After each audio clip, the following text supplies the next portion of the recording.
Yes, absolutely, because I think it is, once you meet someone, it's like the first step, and it's, I think, once you meet someone, you get them on Facebook, you get them on Twitter, and then you get the number, or once you have the Facebook and Twitter, it's sort of you do a little research about them, you look who they're friends with, and you look who likes their photos, and you sort of do the sci-fi research behind it all before you can trust them or go out on a date, because you want to know that they're coming from a real, like a genuine place, you know what I mean? Well, whatever they say to you. You don't even need somebody's phone number, you can just type whatever, It's like a simple way of text messaging, but with a keyboard, like full size. Oh yeah, I definitely think we tend not to communicate face to face a lot anymore. And I think we tend to spend more and more time on virtual website instead of really living. I still always call someone first. I always do, yeah. You call someone first? I never text. I thought it was like an unwritten rule, like to text first before you start calling them, I just like to pick up the phone. I can't be bothered with all the texting.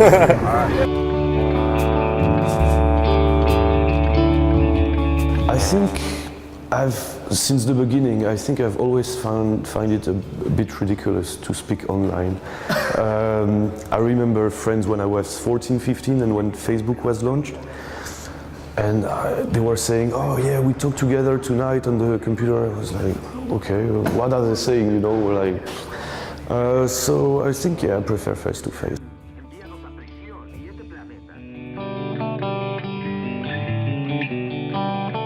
I just use Facebook, but Twitter, I don't really see. A little bit, but not that. Facebook first, Snapchat second. Okay. Tinder. Yeah, absolutely, I can feel it. Say if I put a photo up and the guy likes it and messages me, and I like what I'm seeing, and it's like the emotions are quite like those. Like I quite like using them to kind of portray what I'm feeling, how like. The little smiley faces go. I think they mean something. I think the one X is like, we're friends, okay.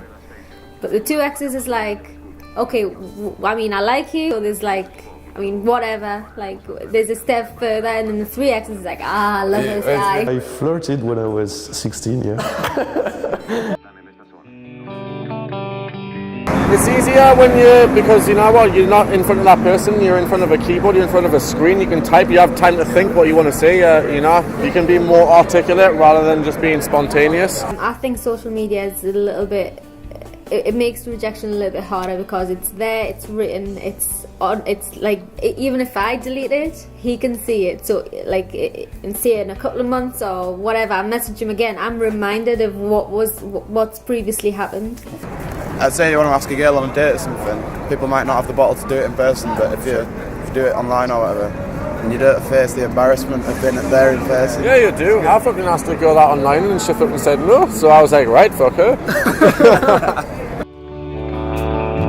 Yeah, definitely. Just working here at Newcastle University, I'm using this a lot with group projects. I'll text them first. I don't really use Facebook unless I'm online at the same time as the person I want to speak to. Then I use text as much as I use Facebook to communicate. So, I think social media has changed it. It's just an alternative to text messaging. But once I have a page on Facebook, it gives the more likes that I have, the more credibility it gives. Like it shows people how popular a business is, or about the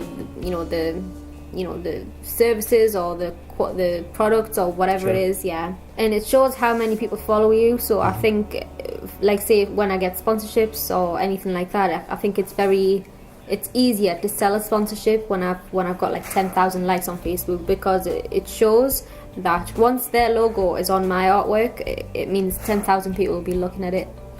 So the more likes, the more successful the businesses are, I think. Sure. Yeah. I deleted my Facebook because I wanted to try to see how it feels just not to have Facebook anymore, and just to go and just have face-to-face with people and forget virtual communication. I recreate a Facebook profile because sometimes for work or for important information, if you're not on Facebook, you're just way behind, so I had to recreate a new one. Yeah, I realized that it supports your real relationship, and you actually need it because otherwise you're lost a little bit. But I'm more careful with it now. I have more distance and I just think a bit more before opening it. That's it. I don't really like actually this aspect, because sometimes people can ignore you, or people can sometimes like put a lot of pressure on you on this. So yeah, I don't really like this kind of intemporal communication, like you have to be online all the time, whether it's 8 a.m. or 11 p.m. you have to be there. One day we might have this like microchips in our head or something like that, or some special sort of contact lenses, and we'll be able to communicate with somebody